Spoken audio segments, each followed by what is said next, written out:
On October 4th, 2011, a father came home from his first overnight shift in months to find his 10-month-old daughter missing from her crib.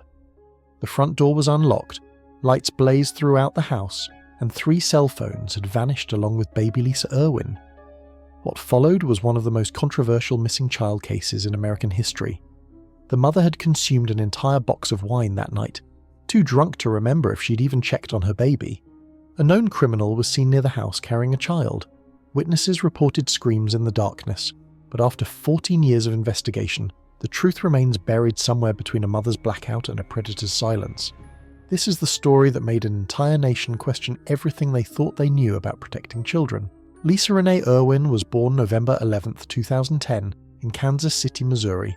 A perfect baby with blonde hair, bright blue eyes, and a birthmark on her right thigh. Her first 2 teeth were just coming in, giving her smile an extra charm that melted everyone's hearts. Her older brothers, 8-year-old Blake and 5-year-old Michael, called her Pumpkin Pie and competed for her attention, making silly faces to earn her infectious giggle. The family lived in a modest house at 3620 North Lister Avenue, a working-class neighbourhood where everyone knew each other's names and kids played freely in the streets. It was the kind of place where people still left doors unlocked and borrowed sugar from neighbours.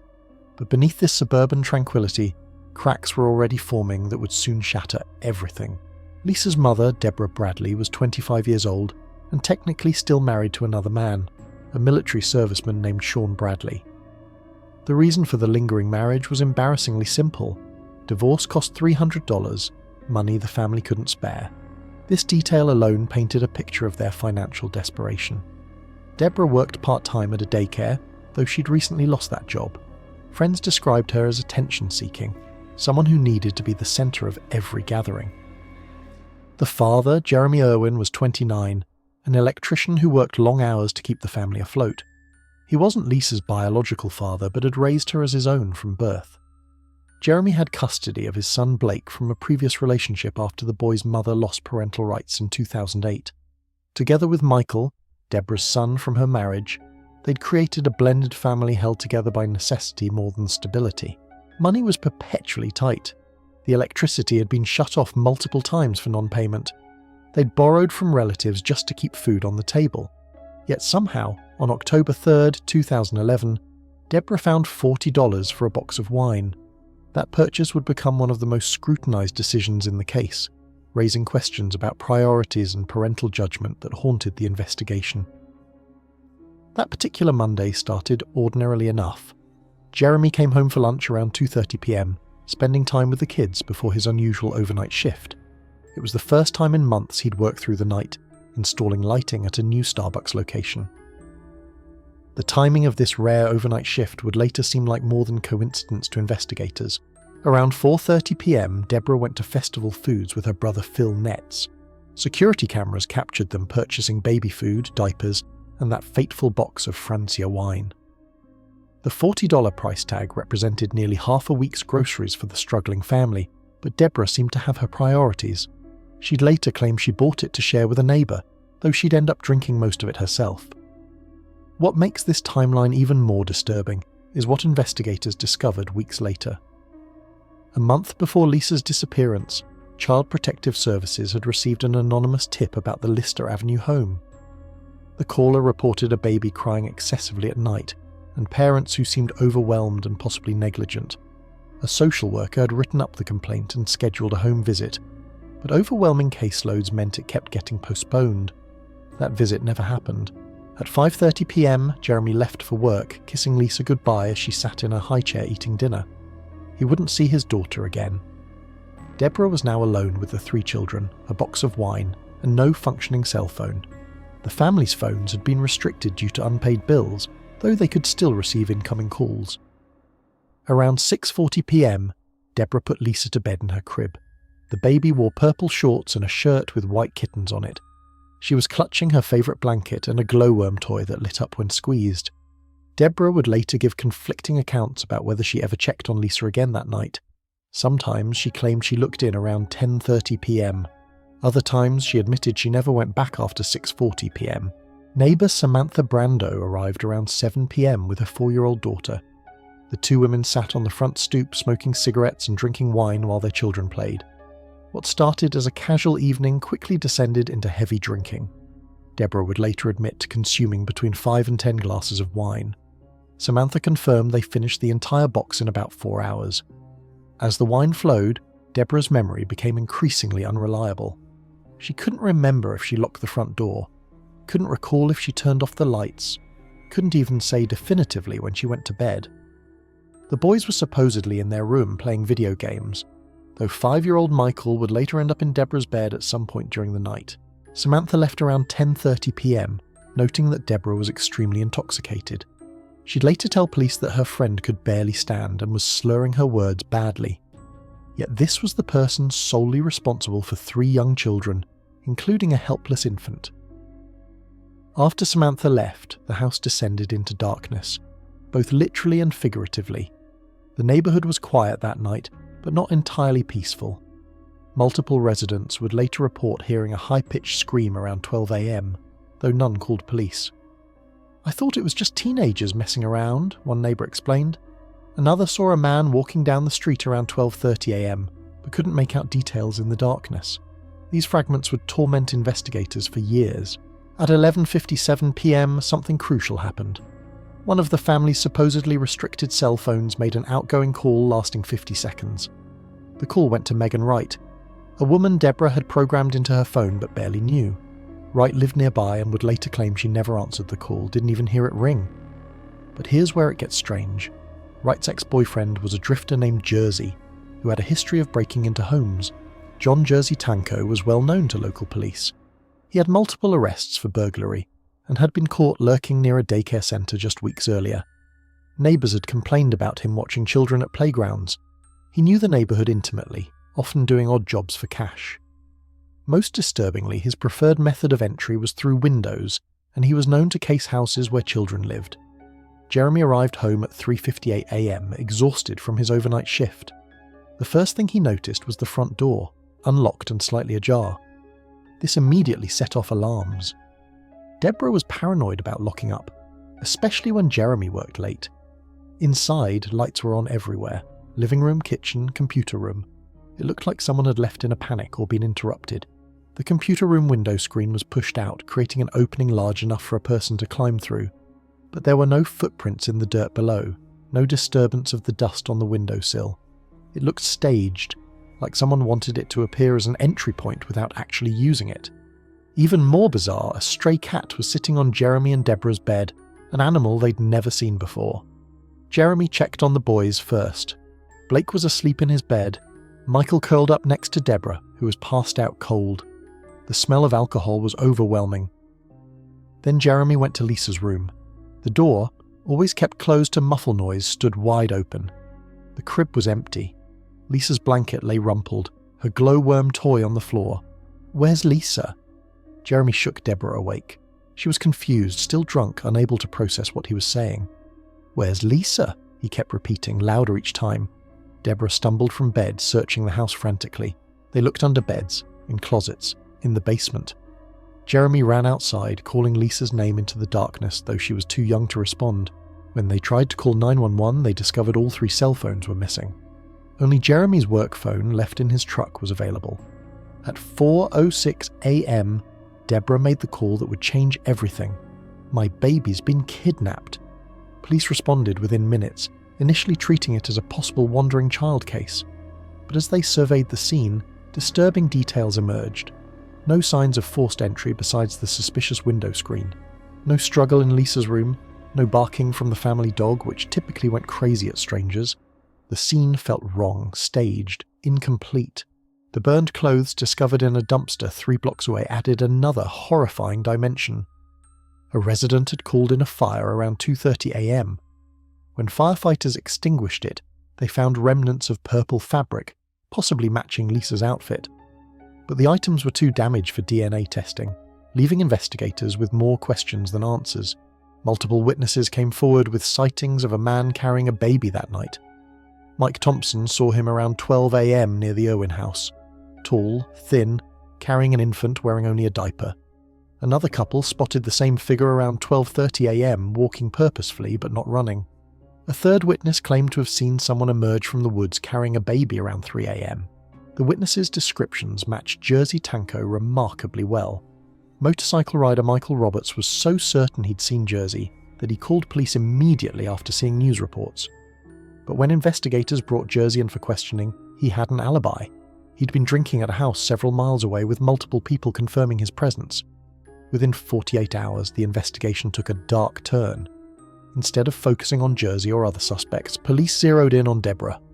Her inconsistent timeline, the heavy drinking, her failure to check on Lisa, it all painted a picture of neglect at minimum, murder at maximum. The interrogations became increasingly aggressive. "You were drunk," detectives pressed. "You don't remember what happened? Maybe Lisa was crying and you snapped. Maybe you shook her too hard. Maybe it was an accident." Deborah took a polygraph test and, according to police, failed it spectacularly. They told her she showed deception on every crucial question, but her attorney would later reveal that the actual results were inconclusive, not the dramatic failure police claimed. They were using classic interrogation tactics, trying to break her down, make her confess to something, anything. The case exploded into national news. Media crews camped outside the Irwin house. Nancy Grace devoted entire shows to dissecting Deborah's every word, every expression. The court of public opinion was swift and merciless. A drunk mother had killed her baby and was now playing victim. But others saw a grieving parent being railroaded by police too eager for a quick solve. On October 8th, just 4 days after Lisa vanished, Deborah and Jeremy stopped cooperating with police. Their attorney explained they'd been interrogated for over 30 hours with no sleep, no food, constant accusations. "They're not interested in finding Lisa," the lawyer stated. "They just want to pin this on Deborah." Police brought in cadaver dogs on October 17th. One dog allegedly hit on a scent near Deborah's bed, suggesting a dead body had been there. But cadaver dog evidence is notoriously unreliable, and no other physical evidence supported this finding.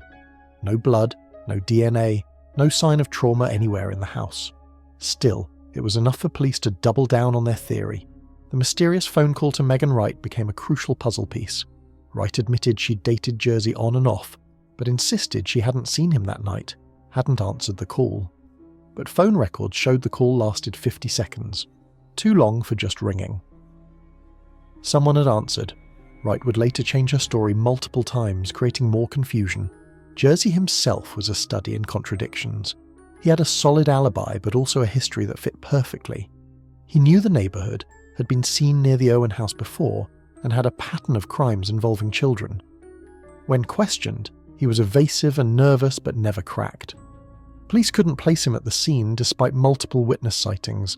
Meanwhile, other suspects emerged and vanished like smoke. A handyman who'd worked on the house claimed Deborah had flirted with him. A neighbour with a history of mental illness insisted he'd seen Lisa in a van. A woman claimed her ex-husband had brought home a baby that night. Each lead consumed resources and led nowhere. The case grew cold as winter arrived. Search teams had covered hundreds of miles. Thousands of tips had been investigated. The FBI had created age-progressed photos of Lisa. But there was simply no trace of her. No body, no credible sightings, no ransom demands. She had vanished as completely as if she'd never existed. Deborah and Jeremy's relationship crumbled under the pressure. They gave conflicting interviews, with Deborah maintaining her innocence while Jeremy remained notably silent about his beliefs. They eventually separated, though both continued living in the same house for the boys' sake. The family that had barely been holding together before Lisa's disappearance was now completely shattered. In 2013, a bizarre development occurred. A blonde, blue-eyed girl named Maria was found living with a Roma family in Greece. Her age seemed right, her appearance similar to Lisa's. Parents of missing children worldwide held their breath as DNA tests were conducted. But Maria wasn't Lisa. She wasn't any of the missing American children. Hope deflated once again. Private investigator Wild Bill Stanton took on the case pro bono, convinced of Deborah's innocence. He focused on Jersey and discovered disturbing details police had overlooked. Jersey had been fired from a job for inappropriate behaviour with children. He'd been seen multiple times near the Irwin house in the weeks before Lisa vanished. But without physical evidence, it meant nothing legally. The years passed with periodic flurries of activity. In 2014, a woman claimed she'd seen Lisa at a Roma camp in Greece. In 2016, someone reported a girl matching Lisa's description in Mexico. In 2019, age-progressed photos were updated and redistributed. Each lead spawned hope, then disappointment, then deeper despair. Deborah remarried and had another child, a boy she named after Jeremy despite their split. She maintained her innocence in occasional interviews, though public opinion remained divided. Some saw a mother persecuted for the crime of being imperfect. Others remained convinced she knew more than she admitted. In 2023, journalist Lynn Kelly produced a 6-episode podcast called Vanished Baby Lisa Irwin. She claimed to have uncovered new evidence through 3 years of investigation, including hidden camera footage of Jersey making incriminating statements. But Jersey denied everything, and without Lisa's body or concrete evidence, prosecutors wouldn't move forward. The house on Lister Avenue stands empty now. The family moved out years ago, unable to bear the memories and the periodic gawkers who still drive by. Neighbours say lights can sometimes be seen inside at night, though the electricity was disconnected long ago. Perhaps it's just reflected streetlights. Perhaps it's something else. What really happened to Lisa Irwin? The theories are endless and unsatisfying. Maybe Deborah, in a drunken rage or accident, killed Lisa and somehow disposed of the body despite being barely functional. Maybe Jersey or another predator took advantage of an unlocked door and an incapacitated mother. Maybe Lisa was sold into illegal adoption, living somewhere under another name. The system failures are staggering. CPS ignored warnings about the family. Police dismissed reports about Jersey's suspicious behaviour. The investigation focused on breaking Deborah rather than finding Lisa. Media coverage turned a tragedy into entertainment. Every institution meant to protect children failed Lisa Irwin. Today, Lisa would be 14 years old. She'd be in middle school, probably playing sports or in band, dealing with teenage drama and social media. Her brothers, now young men, still leave her presents under the Christmas tree each year. They buy gifts for the sister they barely remember but can't forget. Deborah maintains a Facebook page called Lisa Irwin, Bring Baby Lisa Home. She posts age-progressed photos, shares memories of Lisa's brief life, pleads for information. The comments section is a battlefield between supporters and accusers, both sides absolutely certain of their truth. Jeremy rarely speaks publicly anymore. He works, raises his sons, and carries a grief that shows in every photograph. When asked if he believes Lisa is alive, he gives the same answer. I have to believe she is. Otherwise, I couldn't get up in the morning. The FBI still lists Lisa as missing, not deceased. Her case remains open, technically active, though realistically cold. Agents say they follow every lead, though leads have dwindled to almost nothing. Unless someone confesses or Lisa's remains are discovered, the case will likely never be solved. What makes Lisa's case particularly haunting is its ambiguity. There's no clear villain, no obvious answer. Deborah is either a grief-stricken mother unfairly blamed or a guilty woman who's fooled half the world. Jersey is either an innocent man with bad timing or a child predator who got away with murder. The truth exists somewhere, but it's buried under years of lies, mistakes, and misdirection. The warning signs were all there. A family in crisis, stretched beyond breaking. A mother self-medicating with alcohol. Previous CPS complaints ignored. A known predator operating freely in the neighbourhood. Any one of these factors addressed might have saved Lisa. Instead, they combined into a perfect storm that destroyed an innocent child. Kansas City changed after Lisa vanished. Parents who once let children play freely now hover constantly. Doors that stayed unlocked through generations of safety now have multiple deadbolts. The community that prided itself on trust now views everyone with suspicion. The cost of Lisa's disappearance extends far beyond one family's tragedy. The Irwin case exposes uncomfortable truths about American society. How poverty creates vulnerability, a family too poor to divorce, too stressed to cope, too overwhelmed to see danger approaching. How systems meant to protect children are underfunded and overwhelmed. How media exploitation of tragedy creates noise that drowns out truth. Every October 4th, on the anniversary of Lisa's disappearance, someone leaves a toy at the empty house on Lister Avenue. Nobody knows who does it. The toys accumulate through the month. Dolls, stuffed animals, baby rattles. By November they're gone, though nobody sees them removed. It's become a local mystery within a mystery, a ritual of remembrance for a child who may or may not need remembering. Private investigator Bill Stanton still works the case unofficially. He's convinced Jersey is the key, that somewhere there's evidence that will finally prove what happened. He's interviewed hundreds of witnesses, followed thousands of leads, spent his own money chasing ghosts. "I'll find her," he insists. "Dead or alive, I'll find her." The 3 cell phones taken that night have never been found. They could contain crucial evidence: photos, texts, call logs that might explain everything. Police dragged nearby lakes, searched landfills, used metal detectors in woods. The phones vanished as completely as Lisa, taking their secrets with them. Some investigators believe Lisa was targeted specifically, that someone had been watching the family, waiting for an opportunity. The overnight shift Jeremy rarely worked. The drinking that incapacitated Deborah, the unlocked door, too many coincidences. But planned abductions usually involve ransom demands or clear motives. Lisa's disappearance offers neither. Other investigators maintain it was a crime of opportunity. Someone, possibly Jersey, possibly another predator, noticed the chaos at the Irwin house and acted impulsively. The missing phones could have been taken to prevent 911 calls. The staged window might have been a panicked attempt at misdirection. But opportunity crimes usually leave evidence, and this scene was remarkably clean. The most disturbing theory is that Lisa's disappearance was connected to a larger trafficking ring. Kansas City's central location makes it a hub for interstate crime. A healthy white infant would be valuable in illegal adoption markets. But trafficking operations are usually sophisticated, and taking a child from her home is unnecessarily risky. Deborah's behaviour remains the biggest puzzle. Her inconsistent timeline, failed polygraph, and drinking that night make her suspicious. But would a guilty mother invite such scrutiny? Would she continue searching 14 years later? Is she a master manipulator or a scapegoated mother? The truth might be neither or both. In 2025, new DNA technology offers hope. Advances in genetic genealogy have solved decades-old cases. If Lisa's remains exist somewhere, they might eventually be identified.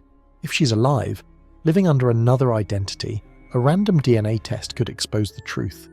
But these are long odds in a case full of them. The boys Lisa left behind have grown up in the shadow of her absence. Blake, now 22, rarely discusses his missing sister. Michael, 19, has posted on social media about the hole in their family. They've lived their entire conscious lives as the brothers of that missing baby, a burden no child should carry. Child protection advocates use Lisa's case as a teaching tool. They point to the missed CPS visit, the ignored complaints about Jersey, the systemic failures that created vulnerability. But lessons learned can't resurrect the dead or return the missing. They're cold comfort to a family destroyed. The media coverage of Lisa's disappearance has been both blessing and curse. It kept her story alive, generated tips, maintained pressure on investigators. But it also turned tragedy into entertainment, created false narratives, and subjected the family to trial by public opinion. The 24-hour news cycle needs content, and missing white babies provide it. Local psychics and mediums regularly contact the family with visions of Lisa's location. She's in water, she's in woods, she's alive in another state, she's dead under concrete. Each prediction tortures parents who desperately want to believe but have been disappointed too many times. Hope becomes its own form of suffering. The financial toll has been devastating. Private investigators, lawyers, polygraph tests, searches, all cost money the family didn't have. They've relied on donations, gone into debt, sacrificed everything for answers that never come. Poverty, which made them vulnerable initially, has been compounded by the cost of seeking justice. Law enforcement's handling of the case remains controversial. Did they focus too quickly on Deborah, missing the real perpetrator? Or did they correctly identify a guilty mother who managed to dispose of evidence? Without resolution, both narratives persist, preventing closure for everyone involved. The neighbourhood where Lisa vanished has never recovered its innocence. Property values dropped. Long-time residents moved away. New families arrive unaware of the history, then leave quickly when they learn. The house where Lisa lived is considered cursed, unsellable at any price. Physical spaces can be permanently stained by tragedy.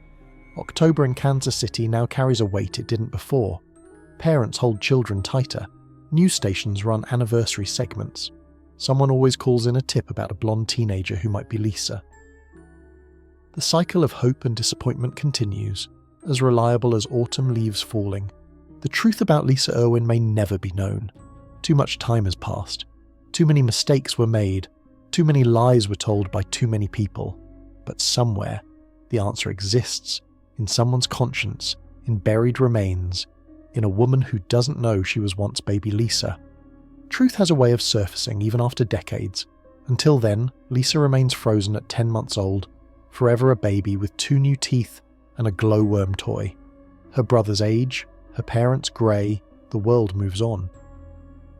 But in that house on Lister Avenue, now empty and dark, time stopped on October 4th, 2011, when a father came home to find his daughter gone, and a mother too drunk to explain why. The case of Lisa Irwin stands as a monument to systemic failure, human frailty, and the terrible randomness of tragedy. It reminds us that monsters can be strangers or mothers, that safety is an illusion, that some questions never get answered. Most terribly, it proves that children can vanish completely, leaving only questions, accusations, and a grief that never ends. This story doesn't have an ending because Lisa's story isn't over. Somewhere, she may be alive, living under another name, feeling an unexplained emptiness she can't understand, or somewhere, her remains wait to be discovered, to finally provide the answers that have tortured so many for so long. Either way, baby Lisa Irwin deserves to be remembered, to be sought, to be mourned. The warning signs were there. They always are. A stressed family, a drinking problem, a known predator, an overwhelmed system. Any intervention might have changed everything. Instead, they aligned into tragedy. Lisa Irwin paid the price for adult failures she couldn't possibly understand. She was failed by everyone meant to protect her, and that failure continues every day she remains missing.